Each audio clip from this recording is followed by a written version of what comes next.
والله I'm sleepless. I'm just sleepless. المشكلة إنه ماما نايمة وأنا مش قادرة أنام. ولك شو هيدا؟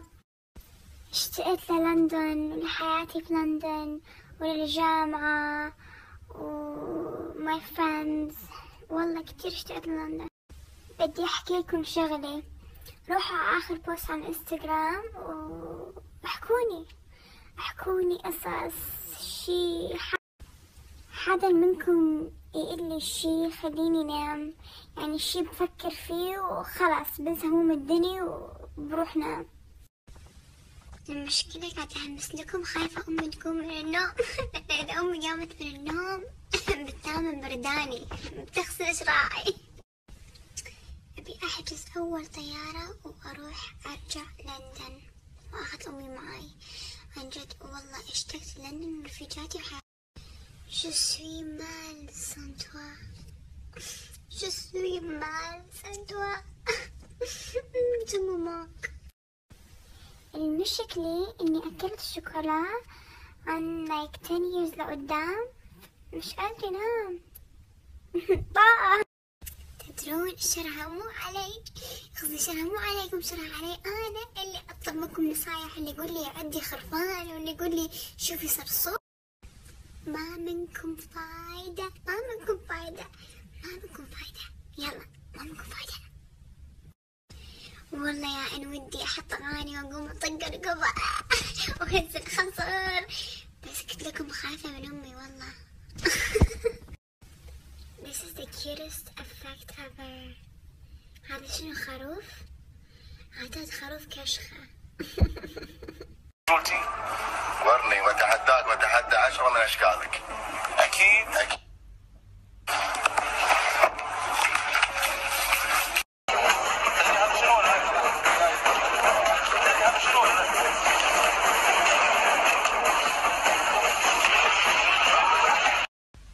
هاي شلونكم؟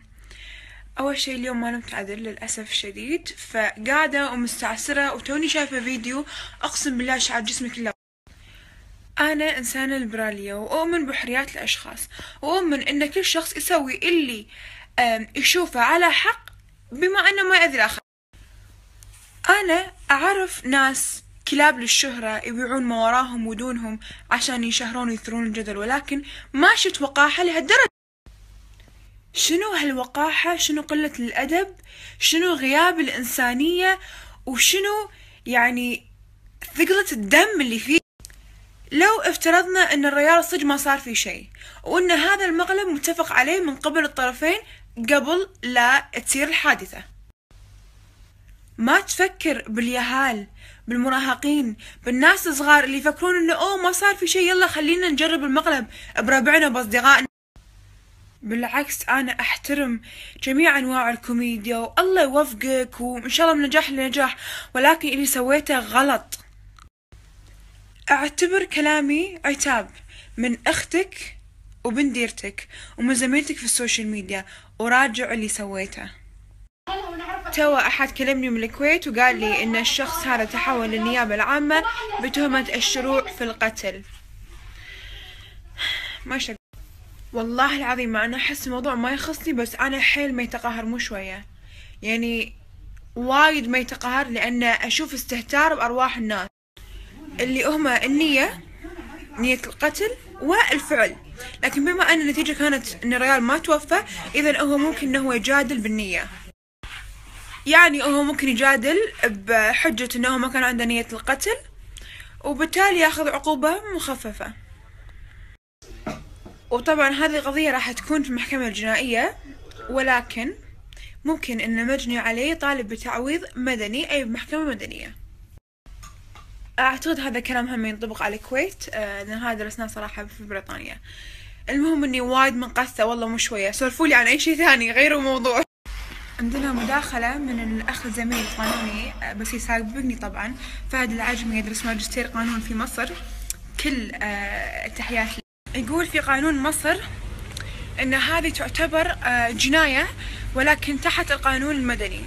هذا شيء أول مرة أسمع فيه، وإن في حالة حتى لو كان في عقد بين الجاني والمجني عليه بخصوص المقلب، هذا العقد غير يعتبر invalid قانونيا، يعني غير شرعي. ليش؟ لأنه من قوانين العقود إنه يكون ما يخالف الآداب العامة.